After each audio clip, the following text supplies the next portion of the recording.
चलिए आज हम आपको पॉलिटी के बारे में बताते हैं कि पॉलिटी क्या है। पॉलिटी में सबसे फर्स्टली चीज हम डिस्कस करेंगे कॉन्स्टिट्यूशन के बारे में। कॉन्स्टिट्यूशन क्या है, तो सबसे पहले हम इंडिया के कॉन्स्टिट्यूशन के बारे में बताएंगे।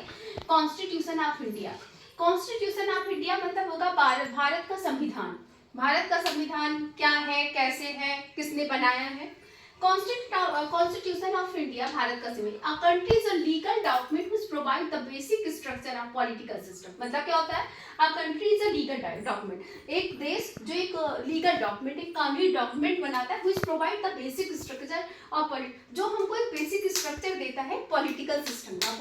पॉलिटिकल सिस्टम का मीनिंग हो गया राजनीतिक जो सिस्टम है, जो आप प्रोसेस चल रहा है कि आपका इलेक्शन कब होगा, चीजें कब होगी, आपका रूल रेगुलेशन क्या है, मतलब सारी चीजों के बारे में हम डिस्कस करते हैं कॉन्स्टिट्यूशन के अंदर।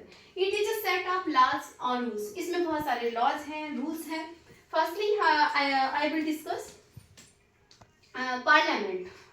थ्री टाइप्स के होते हैं सेट ऑफ लॉज। पार्लियामेंट होता है, सेकेंडली आपका एग्जीक्यूटिव है, दूसरा है ज्यूरिडिक्शन। पार्लियामेंट का मतलब होता है मेक लॉज, जो लॉज बनाते हैं, आपके रूल्स बनाते हैं, लॉज बनाते हैं, वो पार्लियामेंट के अंदर आता है।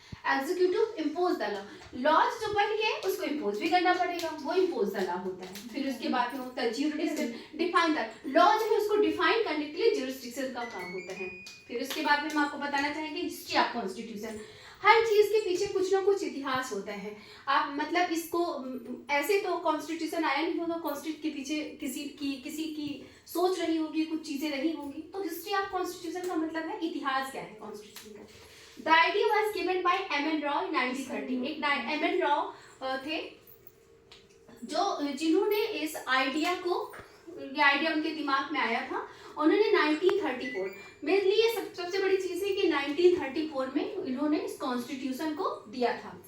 फिर दूसरी बात है क्रिप्स मिशन। क्रिप्स मिशन क्या है? Cripps mission offered in 1942। This proposal rejected by Muslim league.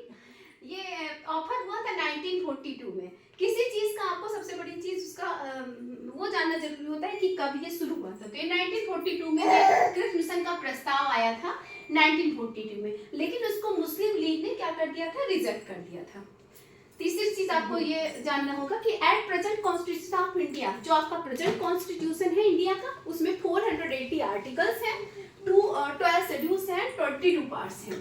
480 articles हैं, 12 शेड्यूल्स हैं और 22 पार्ट्स हैं। आपको ये जानना बहुत जरूरी है कि जो आपका इंडिया का कॉन्स्टिट्यूशन है वो बहुत बड़ा कॉन्स्टिट्यूशन है, मतलब आपका इसमें बहुत सारे रूल रेगुलेशन हैं। Feature of constitution of India, 3 tier government है इसकी। एक सेंट्रल गवर्नमेंट, दूसरी स्टेट गवर्नमेंट और तीसरी आपकी है पंचायती राज गवर्नमेंट। जो जितने भी काम सेंट्रल के अंदर आते हैं, सेंट्रल गवर्नमेंट, जैसे आप सेंट्रल डिपार्टमेंट है वही जो सेंट्रल की चीजें हैं वो ये गवर्नमेंट आपकी, उससे आपको ये सारी चीजें प्रोवाइड करवाती है। फिर स्टेट गवर्नमेंट है, panchayati raj government. Written constitution, India has largely written constitution. सबसे बड़ी चीज है कि इंडिया के पास सबसे बड़ा लिखा हुआ कॉन्स्टिट्यूशन है। ये पूरी तरह से बनाया गया कॉन्स्टिट्यूशन है। ये जितना फ्लेक्सिबल है उतना इजी है। उसके बाद में कॉन्स्टिट्यूशन असेंबली कब आपकी विकसित की गई थी?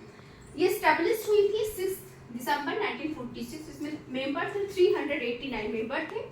इसकी फर्स्ट मीटिंग हुई थी 9 दिसंबर 1946 की और सेकंड मीटिंग हुई थी 11 दिसंबर 1946 को। तो कॉन्स्टिट्यूशन ऑफ इंडिया के बारे में हम आपको फर्दर क्लासेस में बताएंगे। आज के लिए बस इतना ही। Thank you.